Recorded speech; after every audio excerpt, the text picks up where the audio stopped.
पित्ते की पथरियों का शाफी इलाज।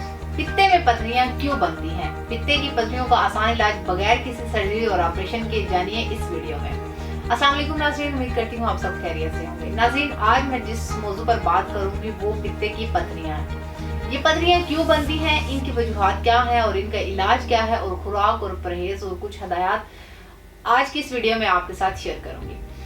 पित्ता जिस्म का एक अहम जुज़ है जो जिगर के नीचे दाएं साइड पर होता है। पित्ते का काम चर्बी को जज्ब करना है जो रोजमर्रा की खुराक में खाते हैं। ये एक मादा रिलीज करता है जिसे बाइट कहते हैं। इसके जरिए इसका प्रोसेस चलता है। पित्ते की वैसे तो बहुत सी बीमारियां हैं, लेकिन इनमें सबसे कॉमन पित्ते की पथरियां हैं।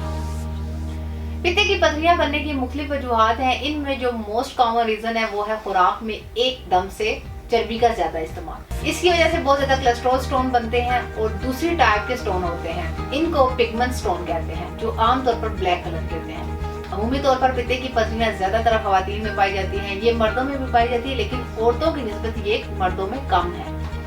खवातीन में ज्यादातर 25 से 40 या 45 साल की उम्र तक बहुत कॉमनली पाई जाती हैं। इसके बावजूद भी इसमें कोई एज ब्रैकेट नहीं है। ये इन खवातीन में होती हैं जिनकी फैमिली हिस्ट्री रही हो। इनकी वालदा, बहन, कजन या खाला किसी को भी हो तो इनमें ये जल्दी रिप्रेजेंट कर सकती हैं, जैसा कि 15 से 20 साल की उम्र में भी रिप्रेजेंट कर सकती हैं। सेकेंडली, ये पथरियां इन लोगों में ज्यादा होती हैं जिनका कोलेस्ट्रॉल लेवल बहुत ज्यादा होता है और फैट यानी मोटापा ज्यादा होता है। इन खवातीन में भी पित्ते की पथरी बनने के चांसेस ज्यादा होते हैं। इसके अलावा जो खवातीन दौराने हमल गोलियां इस्तेमाल करती हैं।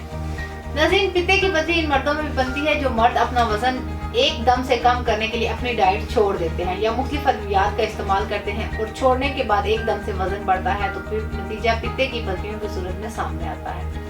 इसके अलावा नमक का ज्यादा इस्तेमाल, फास्ट फूड का ज्यादा इस्तेमाल, मैदे की बनी हुई एशिया का इस्तेमाल, बाजारी एशिया का इस्तेमाल, मुख्तलिफ मंशियात का इस्तेमाल भी पित्ते में पथरियां बनाने का बायस बनता है। ये सारी पित्ते में पथरियां बनने की वजूहात हैं। अब इसकी अलामात बताती हूँ। इसकी अलामात में सबसे कॉमन पेट का दर्द है। ये दर्द राइट साइड पर होता है जहाँ पित्ता मौजूद होता है। जहाँ पित्ता मौजूद होता है सेंटर में, वहाँ फील होता है। इसके अलावा दर्द के साथ मतली उल्टी कॉमन सी बात है।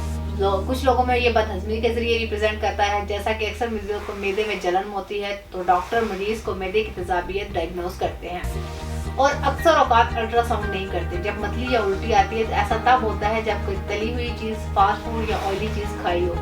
ये पित्ते की पथरी की अलामत है। इन तमाम अलामत और वजूहात को मद्देनजर रखते हुए तहसील दवाखाना की मायना Sukma doctors, lady doctors, pharmacist और साइंटिस्ट ने दौलादी के मशहूर और रूहानी मौलज हकीम डॉक्टर तारिक महमूद तासीर की ज़ेरे निगरानी पित्ते की पथरियों का कामयाब इलाज मुतारिफ करवाया, जिसके किसी भी किस्म के कोई भी साइड इफेक्ट नहीं है। ये हर्बल इलाज हर तरह के मुज़र असरात से पाक मुकम्मल तौर पर कुदरती है।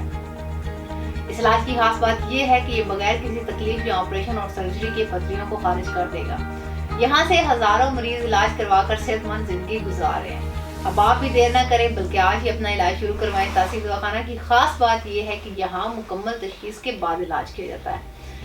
इस इलाज से आपके पित्ते से पथरियां यूरिटरी सिस्टम के जरिए खारिज हो जाएंगी और आपको इस तकलीफ से हमेशा के लिए छुटकारा हासिल हो जाएगा। ये इलाज सिर्फ पाकिस्तान में ही नहीं बल्कि पाकिस्तान से बाहर पूरी दुनिया में मुकम्मल भरोसे के साथ इस्तेमाल किया जा रहा है। तहसील दवाखाना जो कि गुज़श्ता 80 सालों से वामुनास की खिदमत कर रहा है, यहाँ से इलाज करवाने वाला मरीज आज तक मायूस नहीं लौटा। तो आप भी देर न करें, इससे पहले कि आपका मर्ज शिद्दत इख्तियार कर जाए।